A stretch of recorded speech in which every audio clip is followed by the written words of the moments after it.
hi, please like, subscribe, and hit that notification bell if you are so inclined. Come in the name of love. One man come and go. One man come here to justify. One man to overthrow. In the name of love. So today is Dr. Martin Luther King Jr. Day in the United States. It's a federal holiday to honor the slain civil rights leader. I thought, what better time to check out civil rights leaders or icons from Canadian history. Of course, the one that comes to mind is Viola Desmond. I know, from just watching news and paying attention, a number of years ago, there was a push to put Viola Desmond on Canadian money. I think the $10 bill, if I'm not mistaken. And, I don't know a whole lot about her. I know that sometime, I believe in the late 1940s, early 1950s, she was arrested trying to sit in a movie theater. And what I do understand also is that Canada was nationwide, segregation was illegal, where in the United States, many of the southern states had a policy of legal segregation based on an earlier Supreme Court ruling that held that separate but equal is constitutional until the 1954, somewhere around that, ruling of Brown versus the Board of Education in the United States that held that separate but equal is inherently unequal and violates the Equal Protection Clause of our Constitution. And then, of course, there was the struggle of turning law into practice. And the civil rights movement, pushed that forward in a very vigorous way, in which there were a lot of, sadly, a lot of victims, including Martin Luther King. So, so we're going to take a look at Viola Desmond. I have heard her referred to as the Canadian Rosa Parks, but I also know that Viola did what she did earlier than Rosa Parks in time by quite a few years, and so that probably isn't the best descriptive way of referring to her. Perhaps Rosa Parks is the American Viola Desmond, but either way, we're going to start by looking at the Heritage Minute that was done on Viola Desmond. I saw by researching it that there is one, and I'm going to look at another video about a civil rights couple that did something in Ontario. I'm not really sure. We'll check out the video. I'm going to conclude by putting on Dr. Martin Luther King Jr.'s entire I Have a Dream speech uninterrupted. I'm not going to comment on it. I just would like to put it up here and for us all to watch it and let it sink in. All right, my friends, without further ado, please, please, please, please, please like, subscribe, hit that notification bell, and enjoy the video. I'll see you on the flip side. One down, please. I can't sell downstairs tickets to you people. How dare they? I could afford to buy the more expensive ticket. I run my own business.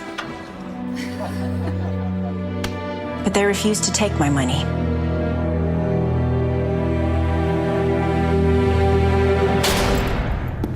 They left me there all night.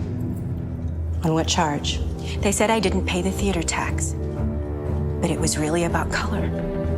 Sister Desmond, appeal this conviction and your community will stand behind you. Do you have any idea what this will do to us? So what are you going to do? Make it right. Viola Desmond's case inspired Nova Scotia's civil rights movement. She was pardoned 63 years later based on the injustice of her conviction. All right, guys. Of course, these Heritage Minutes are awesome. Wonderful ways for, Canadians just to have absorbed some of these tidbits of history through just watching their shows on TV. It's so cool. But while I was searching for that, because I had seen it before, I came across a U.S. News broadcast from a few years ago, I think 5 years ago, CBS News doing something on Viola Desmond, and I'm really curious to see how we covered it here in the U.S., and so I'm going to play that now. So let's check. By the way, before I get into this CBS video, I did recognize the actress who played Viola Desmond in the Heritage Minute, that is an actress that was in the TV show Battlestar Galactica, the more modern show began in 2003. I'm a very big science fiction nerd. I love that show. A lot of great Canadian actors were in that show because it was largely filmed in Canada. Yeah, so. Portrait of Harriet Tubman is expected to grace the face of the $20 bill. In the next decade, she will become the first woman featured on paper currency here in the United States. The abolitionists helped free slaves through the Underground Railroad. The first Canadian woman to grace that country's money will be on a $10 bill next year. Michelle Miller shows us how a civil rights icon from the 1940s is finally getting new recognition. Michelle, good morning. Good morning. Well, her name is Viola Desmond. Never heard of her? Well, up until a few years ago, neither did many Canadians. But her story is giving context to assumptions on Canada's history that the nation, free of slavery, free of legal segregation, was not so free of racism. Desmond. Is that true? You didn't, up until a few years ago, I guess this was 5 years ago, so a few years from 5 years ago, she was not well known? And gave voice to that. The beauty parlor was in her home. 90-year-old Wanda Robson is proud of her big sister. This is her apartment here. Proud that by 32, Viola Desmond had built a thriving hair care and beauty supply business, modeling herself after America's first female self-made millionaire, Madam C.J. Walker. She said, that's what I want to do.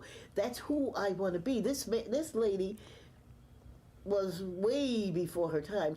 She's even prouder of a decision Desmond made in this theater back in 1946. I can't sell downstairs tickets to you people. On a business trip in New Glasgow, waiting for her car to be repaired, Desmond bought a ticket to watch a movie from a seat of her choosing. She said, I relaxed, and next thing I know, the ushers tapped me on the shoulder and said, you can't sit here. And she said, why not? She said, you have the wrong ticket. Your ticket is an upstairs ticket. And Viola said, well, I'll just go back and change it for a downstairs ticket. But they wouldn't let her. Policeman said, we're going to arrest me. I have done nothing wrong. They dragged her out. It wasn't difficult. She's only 95 pounds. Desmond spent the night in jail, was fined 26 Canadian dollars, and charged with failing to pay a 1-cent difference in tax. They said I didn't pay the theater tax, but it was really about color. It was the only legal way to charge her, because while practiced, segregation was not written into Canadian law. Desmond appealed, and her case was heard by Nova Scotia's Supreme Court, but it was dismissed on a technicality. Desmond's stand would soon fade into obscurity for many, except for Professor Graham Reynolds. I think that moment of spontaneous courage was just the kind of thing that inspires people. Reynolds knew all about Desmond's case. Yes, he taught race relations at Cape Breton University. What he didn't know, She mispronounced it Cape Breton. She said Cape Breton. Sorry about that, guys. But, back in 2000, was that her 73-year-old sister was taking his class. And I'm telling the story about Viola Desmond. When I'm sitting there in the class, I said, That's my sister. That's exactly what did you say? So that was, well, I was that's absolutely amazing. taken, of course. So is this how it became more in the public consciousness? This story about her sister taking this course with this professor? A treasure. And thus began a partnership to bring Viola Desmond's story to light, one that traced her history here in Halifax throughout this entire area, and ultimately in 10 short years gave Canada a new national hero. Together, Reynolds and Robson worked to clear Desmond's name, and in 2010, the Lieutenant Governor of Nova Scotia issued her a posthumous free pardon. In the process, Desmond's status as a civil rights pioneer. I love that. The Lieutenant Governor, and she pronounced Lieutenant the Canadian way, right? So give her props for that. It's just fitting that the Lieutenant Governor of Nova Scotia is also black. I mean, whatever. It could have been white, could have been Indigenous, could have been anything, but it just seems fitting. as a tribute. And this is just a really wonderful story. I didn't know that, you know, in Rosa Parks, you know, comparing it to Rosa Parks, who, you know, was just somebody who didn't want to stand on the bus. Similarly, you know, felt she had a right to sit wherever she wanted, just like Viola Desmond did earlier than her. But Rosa Parks was a hero in her own time, and she got to, you know, see the appreciation for what she did and what she stood for. And unfortunately, it seems Viola Desmond didn't. It's rediscovered. Her name has appeared on a passenger ferry and her face on a Canadian postage stamp. So what are you going to do? Make it right. Then, in 2016, 70 years after her solitary act of defiance, Viola Desmond. Desmond was chosen from a list of hundreds to be the first woman outside of royalty on Canadian currency. Oh, wouldn't Mom and Dad be proud? Why do you think they chose her? I think they chose her because the timing was right. Because of the fact that she stood up, she stood her ground for what she believed was right. Viola Desmond did not live to see any of this. She passed away in 1965 while living in relative obscurity right here in New York City. And a note to the wise, if you visit Canada, do not refer to Viola Desmond as the Rosa Parks of Canada. They don't like that? They will quickly correct you because this came 9 years before Rosa Parks, Stan. They'll say that Rosa Parks is the Viola Desmond of America. I'd never heard of her, Michelle. Thank you so had much. not That was either. great. What a great that right. twist and twist in that class. In the meeting yesterday, It was good to see the you know, this American news source video about it, and I'm actually glad that CBS reported on this at the time. I hope others did as well. Let's move on to the next one. So this is from the CBC News, The National. Again, I just love this program. How a group stood up for civil rights in an Ontario town. Let's see what this is about, my friends. This week, we've been examining the issue of racism in Canada.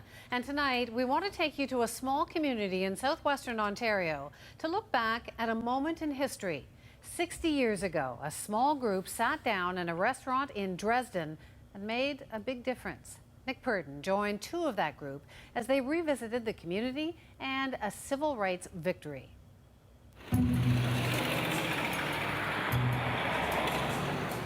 Bromley Armstrong and his old friend Ruth Lore Malloy are searching for a restaurant. Halfway down it was Mackay's, and then further down was Emerson's, yeah. A restaurant where they made history.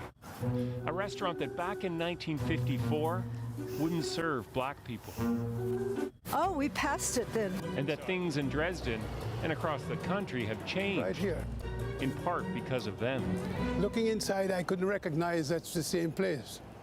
Bring back memories. What kind of memories? Memories of being refused even a cup of coffee. That was the reality for people of color all across the country. If you can't imagine it, have a look at this. Dresden is a small place, 2,000 people, about 12% colored. But there are just 9 business establishments in town that refuse service to colored people. Why?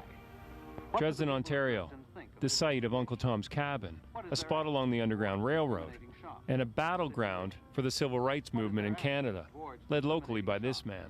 Mr. Burnett, a carpenter and secretary of the National Unity Association, would you say that racial discrimination is a recent thing in Dresden? I wouldn't say it's too recent. It's been going on for over 100 years, or around 100 years. And it's been as bad as long as I can remember as it is now. You can't force anybody to serve anybody at any time. Many people seem to think so. If they continue it, well, there'll be civil war in Canada in spite of themselves. Do you think this will be This is the showdown. Tensions were high. A new anti-discrimination law had just passed in Ontario, but nothing had changed, even when activists set up stings at businesses to prove racism. Legislation was necessary. We needed to do Enter Bromley and Ruth. They did something different. When they went to the restaurant that day in October of 1954, they brought along a reporter to bear witness and tell the story. Were you served or were you not served? No, I wasn't served because we were together. If I had, The reporter was served. the reporter was served, he was separate, in a different You're in table. a separate All booth. watching. You're in a separate booth. As if they didn't know you. Yeah. Yeah. Nobody approached us. I got out, I went across to the waitress standing there like a mannequin, and I says, "Good afternoon. Is it possible to get some service? I'd like to have a coffee and something to eat." She never batted an eyelid. And I finally said to her, "Is there a manager? Could I see the manager?" And she went. In other words, the manager was at the back. So I went to the back, and that was Mr. McKay. He was over a butcher block with a meat cleaver in his hand. Chop, chop, chop, chop. And he'd start, you could see that his countenance was changing, like the blood was getting up into his head and into his face. And he started chopping faster and faster and faster, with nothing on the butcher block. Then I got to the point and I said, "Don't push your luck, because you never know." And I went back to the table because we have had all the evidence we needed then. Bromley and Ruth's bravery did become national news. The restaurant owners were convicted, they paid a fine, and Canada took an important step toward racial equality. That, to me, was the defining point in this whole struggle, that a group of just individuals like Ruth, Laura, and myself got involved in something that changed the whole history of Ontario and to make us all feel equal. But it's, you know, it's wonderful to have law on their side. You know, segregation was illegal, and it stayed legal in this country for far too long. And then, you know, you had to fight people like this who were not complying with the law. And in the South, sometimes the government was complicit in not complying with what the United States Supreme Court said was the law of the land. And, you know, famously, you had John F. Kennedy call in, federalize the National Guard to ensure that black students had the right to enter college in Alabama. Oh, yeah. That's why a day like today is important for Martin Luther King Day, to reflect on these things, where we've been, how far we've come. Canada has come very far, and it's a wonderful multicultural nation. And obviously, the United States has come very far too. And you know, I was very proud that we elected a African American to 2 terms as president of the United States. But what that did was create a backlash among horrible, racist white nationalists that were kind of hiding under the rocks, that had been given license to come out from hiding by certain other politicians who buy into that crap. So, you know, it's on the one hand, I'm very proud of the United States that we have elected a 2-term black president, and now we have a black vice president who happens to also be a woman. One heartbeat away from the presidency, but yet we still have these problems. Became one of the highlights of my life, one of the best achievements. But it's taking an example from people like this, who are brave, who stand up for their rights, no matter the consequences, try to bring light to their situation. And, you know, I don't know a whole lot about the Canadian civil rights movement, but I do know that a lot of heroes of the civil rights movement, black and white, were killed, were murdered, doing what they thought they needed to do to bring civil rights to become a reality.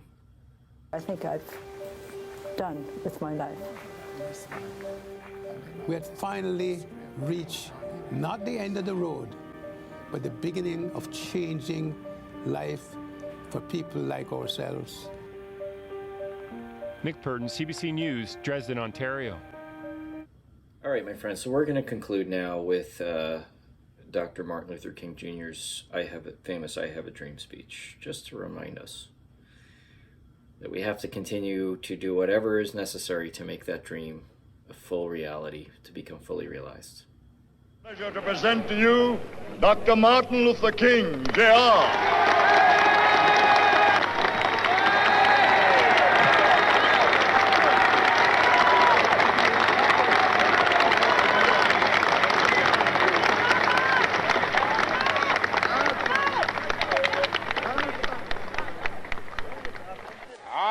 Happy to join with you today in what will go down in history as the greatest demonstration for freedom in the history of our nation.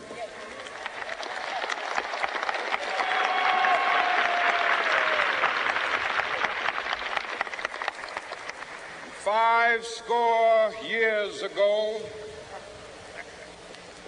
a great American in whose symbolic shadow we stand today signed the Emancipation Proclamation.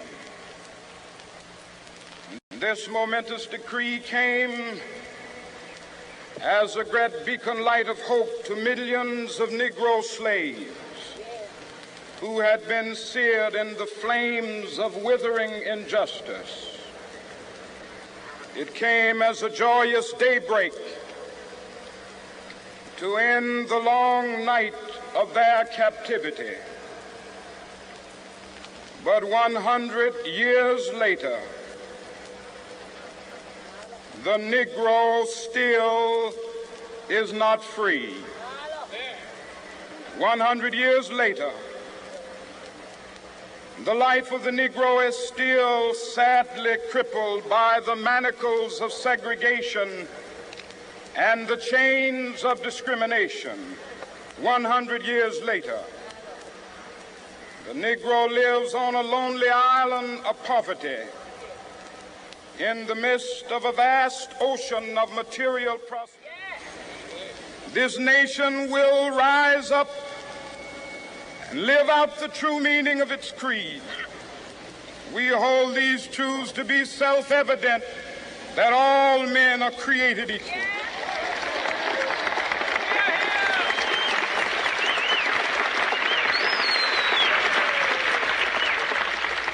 I have a dream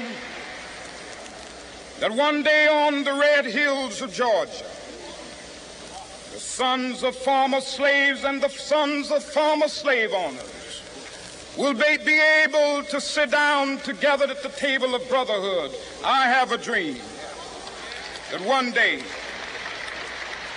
even the state of Mississippi, a state sweltering with the heat of injustice, sweltering with the heat of oppression, will be transformed into an oasis of freedom and justice. I have a dream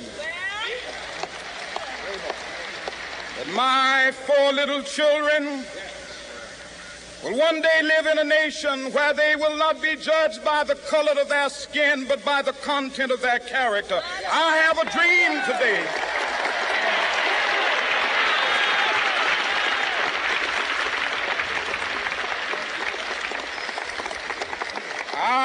a dream that one day down in Alabama, with its vicious racists, with its governor having his lips dripping with the words of interposition and nullification, one day right there in Alabama, little black boys and black girls will be able to join hands with little white boys and white girls as sisters and brothers. I have a dream today